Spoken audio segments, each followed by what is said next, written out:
Барлықтарыңызға сәлем.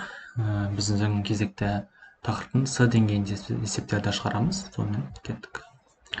Бірінші есеп, ондық бөлшектер натурал сан түрінде жазып алып есептеңдер дейді. Не істейміз? Давайте өтір деңгей қанша сан тұр? Соны санайық. 1, 2, 3, 4, 5, 6. Яғни үстін миллионға көбейтеміз. 4, 5, 6. Астында тоже миллионға көбейтеміз. Сонда не болады? Үстінде жайғанда сандар болады. 85 көбейту 25 көбейту 448. Астына келетін болса, давайте мынаны 50 көбейтейік. Мынау көбейту 56 көбейту 1 көбейту 170 болсын. Сол кезде миллион санын қолданған сияқты боламыз. Яғни 1, 3, 4, 5 и мынаумен бірге 6 болады. Енді қысқартатын нәрселерді қысқартамыз. Сонымен бізде давайте 125 пен 50-ді қысқарта 25-ке, яғни 5-тен келеді, арада 2 болады. Дальше мынаумен қысқартамыз, 1 болатын болса 8. Одан кейін 5 пен 170-ті қысқартайық, арада 36, арада 1. 8 бен қысқармайды, арада бізде не қалды, давайте жазып алайық бірінші. 85 көбейту 8 қалды, астында 2 көбейту 36. Сонымен 2 мен мынаны қысқартсақ болады, 4 пен 36-ның арада 9. Мына жерде 9 бен 85 қысқара ма? Жоқ, қысқармайды. Сонда 85 бөлінген 9 болу қажет. Кеттік, екінші есеп. Сонымен үтті деңгей қанша сан тұр? 1, 2, 3, 4, 5 сан тұр. Яғни 10 мыңға көбейтеміз. 100 мыңға. Астында 1, 2, 3. Яғни 1000 көбейту 100 деп алайық. Қанша жүрген? 1000 көбейту 100. Сол кезде ол бізде болады 100 мың.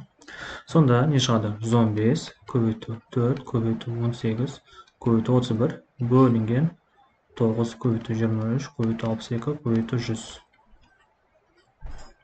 Енді қысқартатын нәрсені қысқартамыз. 9 пен 18 қысқарса 2. Мынамен 4 пен 109-ға 25. 115 пен 5 қысқартсақ 25-ті қысқартқан арада 5, арада 23. 23 пен 23 қысқарды. 31 мен 62 ол бізде 2, 2 мен 1, 2. Яғни жауабымыз көптен 1 болады. Үшінші.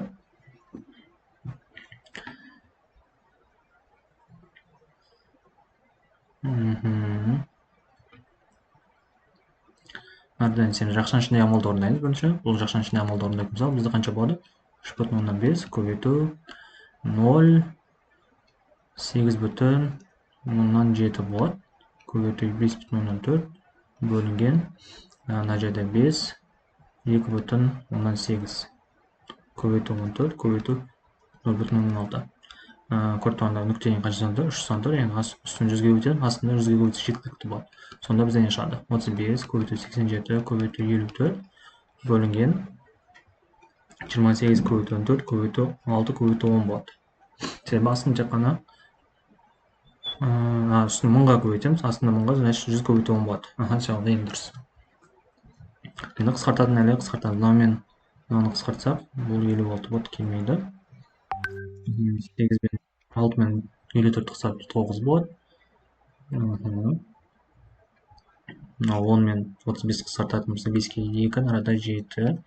7 мен 14 қысқартып 2. Басқа қысқаратын нәрселер бар ма? Болды, қысқармайды. Сонда жауабымыз 87 көбейту 9 бөлінген 28 көбейту 4 болады. Яғни осыны есептеп тауып салсақ та болады. Келесі 4. Давайте 1,5 көбейту, бұл жерде неше болады? 12,8 көбейту 9,5 бөлінген, мына екеуін қоссақ 0, 0, 23,4 болады. Көбейту 3,2 көбейту 1,9. Үстін қайтадан 10-ға көбейтеміз, астында 10-ға, яғни 100 көбейту 10-ға көбейтеміз. Сонда бізде болады бәрі натурал сан болады. 15, 28, 95 болады. Астында жайған 24, 32, 19 және көбейту 10 болады. Енді қайтадан қысқартамыз. Мына жерде неге қысқарады? Сонда қарайық. Мынаумен қысқаратын жоқ. Мына 1, сонда бізде 5 болады. 5 пен 10-ды қысқартамыз 2. 2028'den 64. 64 18 1 nerede 2. 2 мен 24 12. Жазуға 15-те 12 қалды. Бұны 3-ке қысқартсақ болады. 4-те 5. Жауап осындай. Келесі амалдарды орындаңдар дейді. Давайте кеттік. Давайте жүздік ондық бөлшекке айналдырайық. Бұл бізде 4-тен беретін болса 2,112 болады. Қосылған 9,16, азайтылған 5,172, бөлінген 0,115, бөлінген 10,192, бөлінген. Давайте көбейту амалды орындасақ, бірден қарапайым 26 көбейту 5 ол 130. 130 болатын болса, 2 нүкта соны шегереміз, яғни 1,13 болады. 1,13 азайды 0,4. Тең болады. Давайте бұл амалдарды орындай. 2,112 қосылған 9,16, ол біздегі 11,172, азайту 5,172 көріп тұрғанда неше отыр? 6 да? 6. 6 бөлінген 115, ал 10,192 бөлінген 1,13. Ол бізде бұлай жасақ та болады. Астында үстіне 100-ге өтейік, яғни 109,2 бөлінген 13. Сонда нешеден келі мүмкін арада? 8-ден беретін болса 104, 104, 52, 4, яғни 8,14 болады. 8,14 азайтылған 0,14. 6,115 бөлінген бұл жерде жаңағы 8 болады. Мына жерде 600 бөлінген 15, ол бізде 40 болады. 40 бөлінген 8, яғни жауабымыз қарапайым 5 болады. Сонымен кеттік. Арада енді ортақ бөлімге келді, қиындау болып тұр. Давайте мынаны жай бөлшекке айналдырайық. 4, 3, 2, азайту 9, 5, көбейту 7, 14, 18, бөлінген. Арада не болады? 2, 7, 21 де болатын болса, 21, 3 болады. 1, 21, 14, бөлінген 5, қосу. Давайте 8-ді 20 өтетін болса, онда 1000 болады. 3 0 алып, яғни қарапайым жайғаны 1 болады. Сонда кеттік. Не болады? Мынайды қысқарады. 2, 1, сонда 4, 3, 2 азайту 7, 10, немесе 1,7-тен 3 болады. Арада 3, 21, үстінде 17. Бөлінген 5. Итак, арада не болады? 4 азайту 3 қосылған 3-тен 2 азайту 3-тен 7. Арада 3, 7-тен береміз. Бөлінген. Давайте 21, 36, 63. 63-ке 17 қосатын болса, ол бізде 80 болды. 80 бөлінген деген соң, соны көбейтеміз. 5-тен 1. Сонымен кеттік. Арада 3. Не болады арада? Арада нәтиже жасайын. Асты 9, 7, 3-ке береміз. 14, 9 бөлінген 21. Ол бізде болады 21-ден 5. Астында 1, 16 да. 16, 21. Сонда бізде болады 3,21-ден 5. Енді 21, 36, 63, 68, бөлінген 21 бөлінген 16 ғой. Бөлшекті бөлшек бөлген кезде ол не болады? Ауысады. 21 мен 16. Шунамен қысқарады. Сонда 68 бөлінген 16 бізде бұл қысқарама. 2-ке қысқартып 34 бөлінген 8. Қайтадан 2-ке қысқарып 17 бөлінген 4. Яғни жауап осындай. Кетті. Компьютер теруші шығарма 0,5-ні теру алды. Өзіне алған шығарма беттен өзіне алған шығарма беттен өзін тергенде терілген 6 бет қалды дейді. Давайте кесе жазайық. Терді мысалы, және қалды да. Терді, яғни бізде x деген бет болатын болса, ол бірінші өзін 0,5 деген сөз, 0,5-ті көбейтеміз x-ке, қалды және жартысы қалды, яғни x көбейту дәл осы. Давайте бұлай жазайын. X көбейту 0,5 болатын болса, қалды дәл сонда да 0,5. Енді келесі күні дәл осының қалғанның 0,7-сін, яғни x көбейту 0,5 көбейту 0,7 сан есейтін болса, бізде қалды енді бұның 30%, яғни 70%-ын жазу, енді 30%, яғни 0,3. Осы телімеген 6 бет деді. Осыны 6-ға теңестіреміз. Яғни x көбейту 0,5 көбейту 0,3, ол бізде тең болады 6. На x аны көбейтін болса, осы 0,115 тең болады 6. X тең болады 6 бөлінген 0,115. Яғни астын үстін 100-ге өтетіміз 600 бөлінген 15, ол x тең болады 40. Яғни бізде шығармаған 40 бет болған. Келесі бізде көп берілген екен. Оның табаны ABC үшбұрышы, міне көріп тұрғандай, ол көріп тұрған 4-тен 1 бөлігі ABC үшбұрышы. Осының ауданы 6,125. Яғни әрбір үшбұрышы сондайды. Сонда астында табанның ауданы қанша болып тұр бізде? 6,125 көбейту 4, ол бізде болады 0,000,125 болады. Яғни бізді астында не болады? Квадрат болады. Честер. Сонымен бізге фигуран көлемін табу керек. Фигуран көлемін табу үшін табанның ауданын көбейтеміз биіктігіне. Енді бұл куб қой, кубта барлық қабырғалар тең. Сондықтан бір қабырғасын тапса жеткілікті. Ал біз білеміз, что міне таптық қой біз. Табанның ауданы ол бізде 25 сантиметр квадрат. Сонда не деген сөз? Квадраттың ауданын қалай табамыз? Екі қабырғаның көбейтіндісі да, яғни а десек, мынау да а болатын болса, а в квадрат тең 25. Сонда а тең болады бізде 5. Яғни оны 5 болатын болса, биіктігі де 5 болады. Ал кубтың ауданы ол бізде болады. Куб емес, ненің ауданы? ABC, яғни мына үшбұрышын, яғни тетрахедр деп аталады. Бұл тетрахедрдің ауданын табу керек. Оның ауданын табу үшін табанның ауданын көбейтеміз. Табанның ауданы үшбұрышын көбейтеміз биіктігіне. Табанның ауданы біз білеміз, ABC-нікі ол не болады? 6,125. Биіктігі не болады? Ол бізде 5. Осы 6,125-ті 5-ке көбейтетін болса, ол бізде 31,25 болады. Сантиметр куб. Сонда жауабымыз Б болады. Фигураның қалай аталады дейді, бұл тетрахедр. Келесі. Дүкенде алмалар 3 күн сатылды дейді. Бірінші күн түске дейін барлық алмалдан 0,3, 6 түстен кейін 24 килограмм. Давайте біз алдын сабақта осындай есепті шығарамыз. Бірінші давайте кесте құрамыз әрқашанда бұндай есептерге. Нарада сатылды және қалды деп жазса. Бірінші күн еді, давайте біз x деген алмалар сатып алынған болсын, жалпы саны. Бірінші күні түске дейін 0,13, яғни x көбейту 0,13 және плюс 24 килограмм.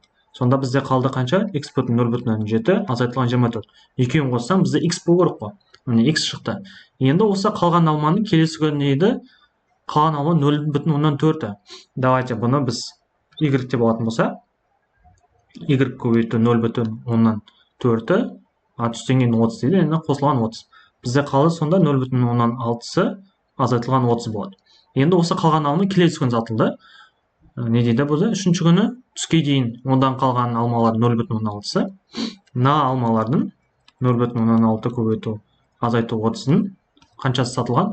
0,6 сатылыпты. Ал қалған, яғни 0,4-ті дәл осының 0,4-ті қанша болып тұр? Ол 36 килограмм дейді. Яғни осыны таба саламыз.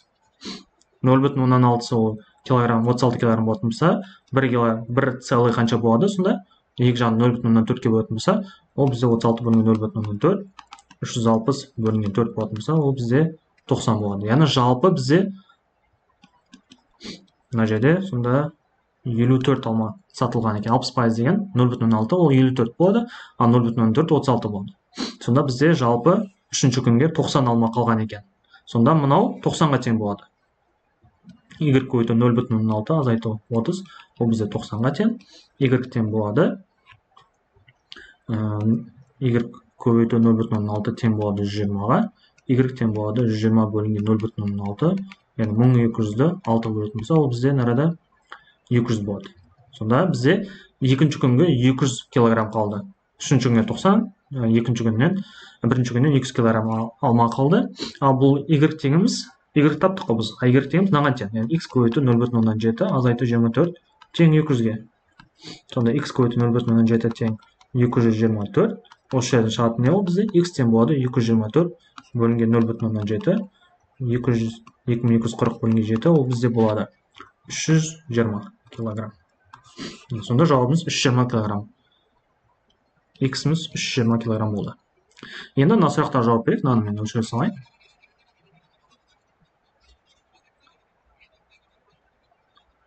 Итак, 3 күнде барлық неше килограмм сатылды? 320 килограмм.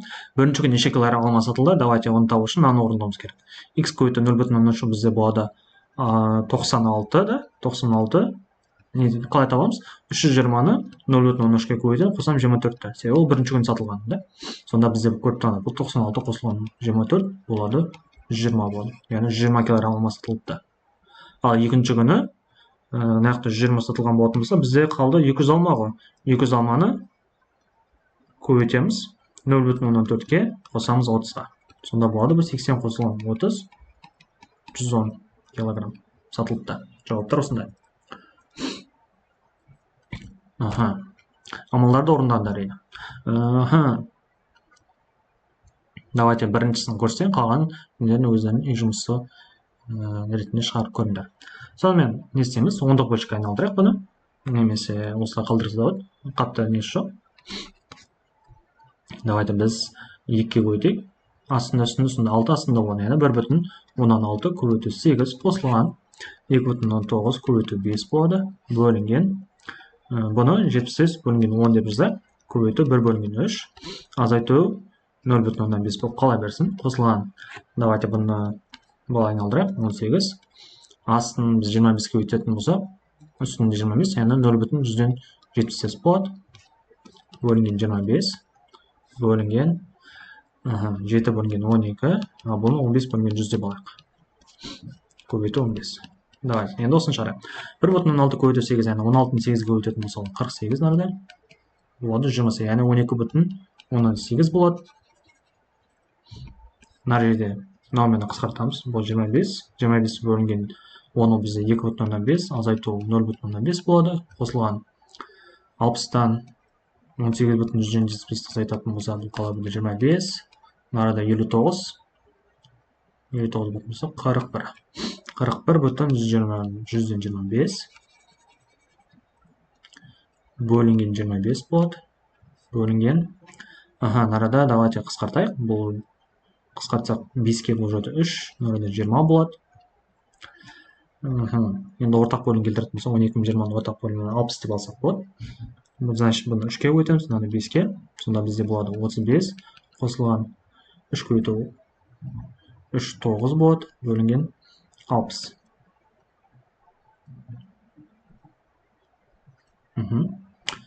И көбейту 15. Итак, кеттік. 12,18 бөлінген 2,15-тен 0,15 азайтын болса, бұл 2. Қосылған 41,125-тен 25-те бөлетін болса, ол бізде болады. Давайте 25 бірден береміз. 6, 16, өтір түсет, маяқта 2. 6-тан беретін болса 150, 25, ал болады бұл 5. 1,165 бөлінген. Мына жерде бізде 44 бөлінген 60 көбейту 15 болады. Мынаны қысқартамыз. Мынада 4, мынада 1, сонда мынада 11 болады. Сонда бізде шықты 12,18 бөлінген 2 қосылған 1,165 бөлінген 11. Ал бізде болады бұл 6,4 қосылған 165 бөлінген 11 дейтін болса, 11, 55, 15, 2,3 сұрамыз, 0,115 болады. Сонда жауабымыз 6,55 болады екен. Сонымен, ал екіншісін өздерінің үй жұмысын ретін шығарып көріңдер. Сонымен, примерно осы. Егер сұрақтарыңыз болса, комментарий қалдырып кетсеңіздер болады. Барлықтарыңызға көп рахмет.